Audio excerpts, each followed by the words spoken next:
Pasó de apropiar en el 2002 150.000 millones a apropiar de presupuesto estatal en el 2010 cerca de 1 billón de pesos, o sea, un incremento de 350%. Yo esto lo denuncié públicamente en el externado y le dije al ministro: ustedes están inflando una burbuja. Si acá hay economistas, hagan el cálculo, yo es que no lo he podido hacer porque estudié Derecho, pero cojan el salario promedio de un estudiante, de un profesional en Colombia, que es 1.300.000, cojan ese salario, proyéctenlo a 10 años o a 15 años con el número de graduados que consigue empleo formal en el país, que es menos de 2/3, menos de 2/3, y miren a ver si eso es capaz de pagar 1 billón de pesos de deuda anual, que es lo que está colocando en créditos el ICETEX. No les da, es una burbuja, no se puede pagar. Están especulando, están creando un nicho de capital financiero de especulación con los créditos de los estudiantes, porque para ellos es absolutamente más rentable coger 100 millones de dólares, ponerlos en créditos a rentar al 16, al 20 o al 15%, que coger 100 millones de dólares y meterlos en un laboratorio. ¿Que cuánto da en un año un laboratorio? Gastos. Toca comprar pipetas, toca comprar batas, toca pagar salarios de profesores, etcétera, etcétera. Pero el país, socialmente, ese laboratorio le va a producir unas ganancias, le va a producir una riqueza social que no es valorable año a año. No es, oiga, ¿cuánto dio el laboratorio? O este auditorio, ¿cuánto dio el auditorio al año? No, pues no, acá hicimos un foro de la mano y eso es muy importante para los estudiantes. No, ¿cuánto dio el auditorio? Es lo que están pensando estos tipos todo el tiempo. Lo del bienestar universitario es evidente, por ejemplo. ¿Cómo van quitando el subsidio de transporte, van quitando el subsidio de alimentación, acaban las residencias, quitan las fotocopiadoras y después le dicen al estudiante: oye, ¿es cierto que estudiar es súper caro? Yo le presto plata. Y crean el nicho de mercado para el bienestar universitario. Todo esto, por supuesto, compañeros y compañeras, se ve agravado de manera, digamos, impresionante con la entrada del Tratado de Libre Comercio. Ese Tratado de Libre Comercio, la primera complicación que tiene es que estos tipos intentaron pasar esto por la Organización Mundial de Comercio, por la OMC, y no pudieron.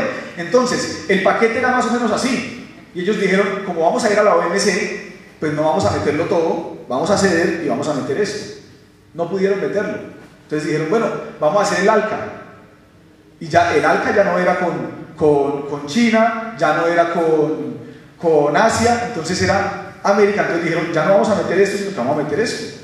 Tampoco pudieron. Brasil, en una posición excelente con el Mercosur, bloqueó el famoso sueño del papá de Bush, que era una zona franca desde Alaska hasta la Patagonia, hasta la Tierra del Fuego. Afortunadamente se bloqueó esa iniciativa.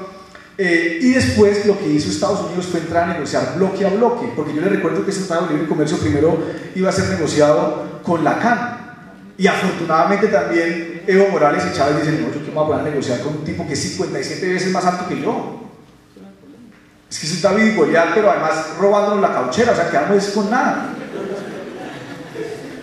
Y meten y hacen Tratado de Libre Comercio con Colombia, ya no el de la OMC que era así, el de la OMS que era así, ya no el del ALCA que era así, sino el que ellos querían que era así. O sea, el Tratado de Libre Comercio con todos los juguetes. Ese Tratado de Libre Comercio, segundo, es una preforma. Es como los abogados que tenemos la demanda en el computador y a uno le llega y uno le pone la cédula y el nombre. Es un tratado súper definido. Ellos le pusieron Colombia, Santos y listo, fírmelo. Es el mismo tratado, son 1.600 páginas, una cantidad innumerable de artículos, tiene 3 anexos. Una cuestión que por supuesto no es un tratado, es una imposición.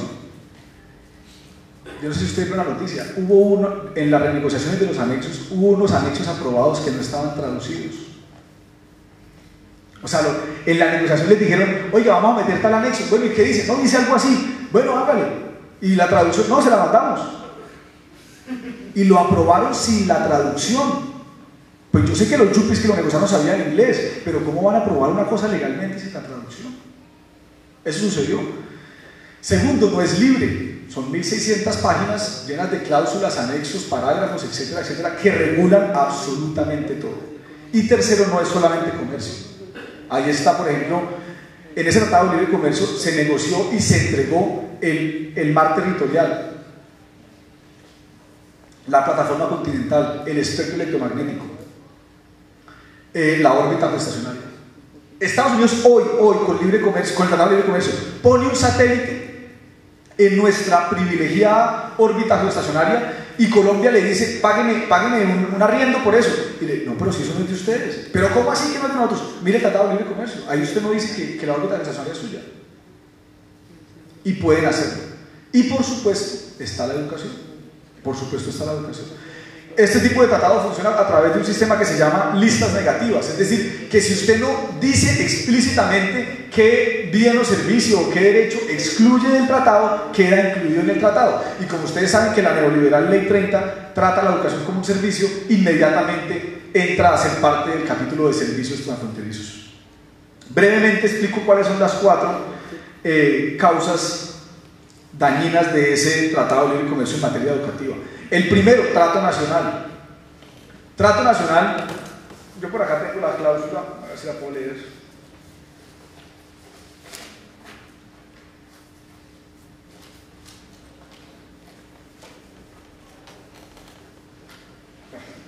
No.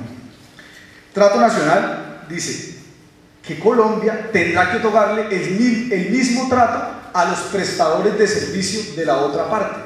Entonces, ya habíamos acordado que la educación para ellos es un servicio y que cualquier prestador de servicios debe recibir el mismo trato por parte de las autoridades colombianas, so pena de violentar el sagrado derecho a la libre competencia.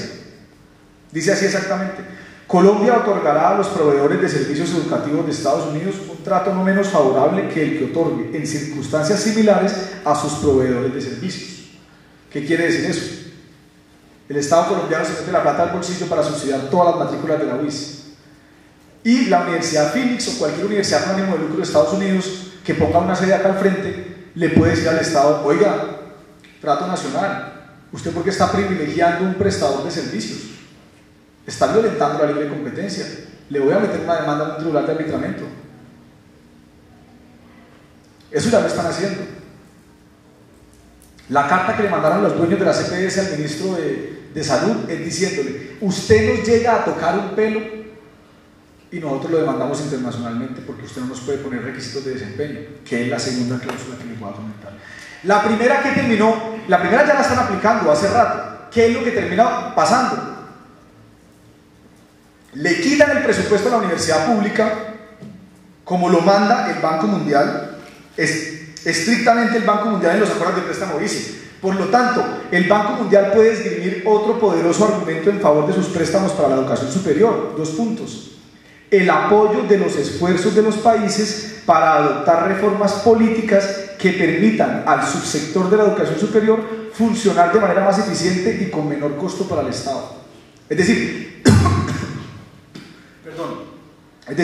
le presto plata, pero usted debe funcionar de manera más eficiente y con menor costo para el Estado. Seguirán recibiendo prioridad los países dispuestos a adoptar, con relación a la enseñanza postsecundaria, un marco normativo que haga hincapié en una estructura institucional diferenciada, una base de recursos diversificada y que dé mayor importancia a los proveedores y al financiamiento privados. Esto está en los documentos de préstamo del Banco Mundial de los dineros del ICETEX. ¿Para qué? Para poder cumplir el trato nacional. Entonces, ¿qué hacen ellos? La plata de los impuestos de los colombianos que antes iba para subsidiar las universidades públicas, la cogen y la ponen en créditos estudiantiles, créditos que vienen del Banco Mundial. Y Santos sale a decir, nosotros vamos a subsidiar la tasa de interés de los créditos. Y la gente, no, qué dicha. Y el Banco Mundial, contentísimo porque tan pronto hacen desembolso, el Estado colombiano de entrada le paga los intereses. De entrada. Ahora, usted va y pide un crédito estudiantil y nadie le pregunta si va para la pública o para la privada. Y ahí viene para dónde va el 80% de los estudiantes que piden crédito. Para la universidad privada. Y de esa forma termina el Estado con dinero de los colombianos subsidiando las matrículas de las universidades privadas y cumpliendo con la premisa del trato nacional. Segunda cláusula. Restricción de requisitos de desempeño. Esa ni la explicamos. Restricción de requisitos de desempeño. No le puede usted poner ni siquiera, oiga, pero usted ¿por qué no presta esa carrera pero con más pesos de planta? ¿No? Pero usted, ¿cómo va a venir a Colombia a ofrecer el programa de salud si no tiene hospital universitario? No, eso no se puede hacer con el TLC. No se le pueden poner requisitos de desempeño a los prestadores de servicios. ¿Por qué se entiende que si son prestadores del servicio en Estados Unidos y usted hizo un tratado de libre comercio, esos requisitos de Estados Unidos le sirven y le sobran para prestarlos en Colombia? La tercera cláusula.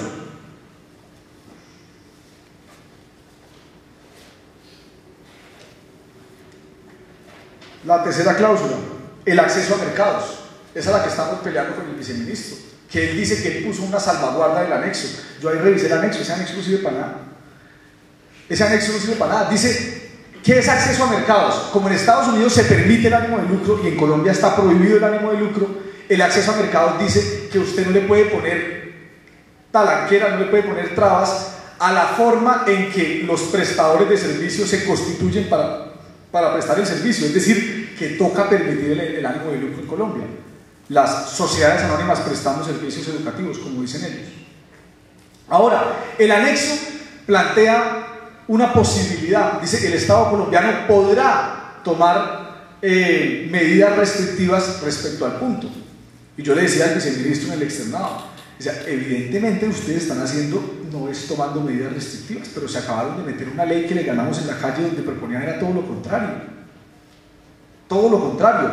Y el viceministro se pone bravo porque yo le leo la frase de su ministra que le dio a Yamit Amad en entrevista el 14 de marzo del 2011, cuando recién estaba saliendo la reforma, donde le dijo lo siguiente: Yamit, en educación todas las inversiones son a largo plazo. Como en cualquier negocio o inversión, el empresario tiene que partir de elaborar un estudio de factibilidad y retorno de su inversión. Es su decisión. Entonces yo le dije, esa respuesta de la viceministra es para ponerle restricciones al ánimo de lucro. Lo están promocionando. Dice, puede que, es decir, ellos no están viendo ánimo de lucro ahorita porque no quieran, es porque le salió la mano. Es porque le salió la mano. Si no, Santos le llevaba al lado de la ley Lleras, la nueva ley de educación a Obama, a la cumbre de Cartagena, se los aseguro. Si no hubiera salido mano. Lo que pasa es que la ley Lleras no tuvo la suficiente cantidad de dolientes. Pero esto era un paquete del TLC, por eso es que estoy hablando de lo del TLC. Y la última, que si el Tratado de Libre Comercio no tuviera nada, pero tiene esa cláusula, la que le voy a leer, ya con eso basta para que sea catalogado como la peor decisión de la historia del país desde su independencia. Se llama expropiación indirecta, la cláusula. Dice, ocurre cuando las decisiones oficiales afectan negativamente no la propiedad de las empresas, sino sus ganancias, sus posibles utilidades y hasta su preestablecimiento, de manera que el Estado puede ser obligado a indemnizarlas por ello. ¿Qué quiere decir eso? La expropiación directa es la que hace Chávez. Coca-Cola, ¿cuánto vale su empresa? 100.000 millones, tenga los 100 millones, empresa para el Estado. Esa es la directa. La indirecta es cuando se para acá al frente de nosotros la Universidad Phoenix o cualquier universidad con ánimo de lucro y hace un estudio y dice, mire, a los bumangueses les gusta mucho la minería de petróleos, entonces yo voy a hacer una carrera en minería de petróleos que me va a permitir matricular 300 estudiantes durante un año a 10 millones de pesos en matrícula. Y un día se les ilumina acá la bombilla a las directivas de la UIS y deciden aumentar la cobertura de la carrera de ingeniería de petróleos, permitiendo que más gente entre a la universidad pública a estudiar esa carrera. Entonces, estos tipos se les acaba la demanda porque ya no pueden tener 300 estudiantes, sino 200 estudiantes. Con esa decisión pueden ir al Estado colombiano y decirle, oiga, ¿usted por qué amplió los cupos en la UIS? Si yo acá tengo un estudio que yo tenía hecho para mi universidad donde me decía que se iban a matricular 300 estudiantes y por una decisión suya del Estado hoy no se me están matriculando, entonces paguen lo de los 100 estudiantes. Esa es la expropiación directa. Esa es la cosa más grave, es que esto es además irracional, no tiene ningún sentido, etcétera, etcétera. Y está ahí metida en el Tratado de Libre Comercio. Por supuesto que con tratados de libre comercio como este, con decisiones que ustedes conocen en 1000 renglones, no es posible de ninguna manera pensarse un proyecto de país. No es posible pensar su proyecto de país y tampoco es posible que la universidad le sirva al proyecto de país que yo sé que ustedes y yo tenemos en mente con una realidad como la que existe actualmente.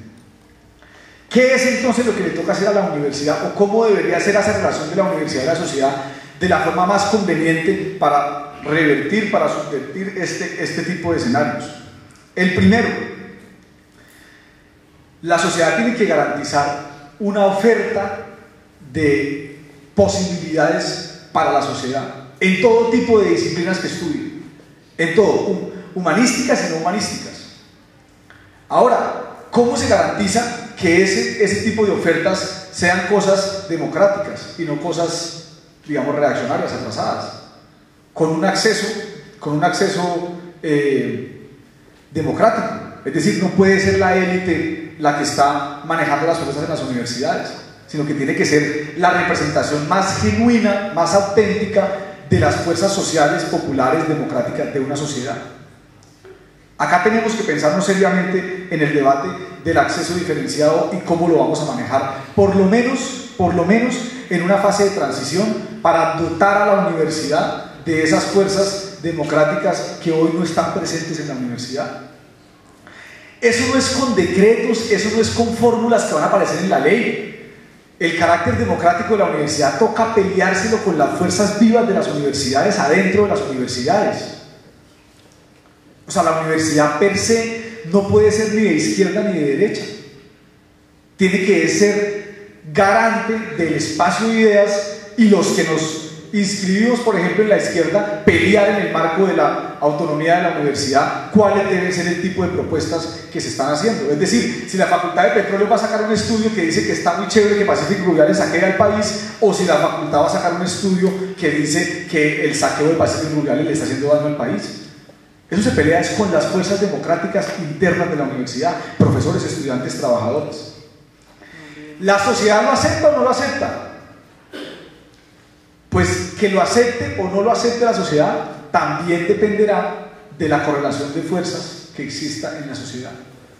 Y por eso, ni la sociedad puede imponerle a la universidad lo que tiene que hacer, ni la universidad tiene cómo imponerle a la sociedad qué es lo que tiene que hacer. Es decir, la universidad se nutre de la sociedad y la sociedad tiene su conciencia crítica en la universidad, pero no puede haber una relación de dependencia, de subordinación de la una con la otra. La fórmula no es ni siquiera del socialismo ni nada de esto, la fórmula es del capitalismo. Alemania no es un país comunista, y Alemania tiene el 97%, atérrense de esta cifra, el 97% de su estudiantado en universidades públicas. El 97% del estudiantado. Sin embargo, existen 80 instituciones de educación superior de carácter privado en todo el territorio. Más que la gente no se mete, porque son caras y son malas, y porque las públicas son excelentes y son gratis. La Universidad Ludwig Maximilian, la universidad que yo tuve la oportunidad de visitar hace unos cursos, tiene 8 premios Nobel dando clases. Uno va caminando y dice, no, el de química, el de física, el de matemática, y es gratis. Y si usted no tiene plata de papás, le dan 800 euros al mes para que pague arriendo y coma. Eso es por un proyecto de país. Eso es un proyecto de país. Es diferente. ¿Por qué digo lo de la ventaja comparativa y por qué tiene que ver con la sociedad? En Colombia, Ricardo, sacamos, ¿cuánto refinamos? ¿El 40% del petróleo?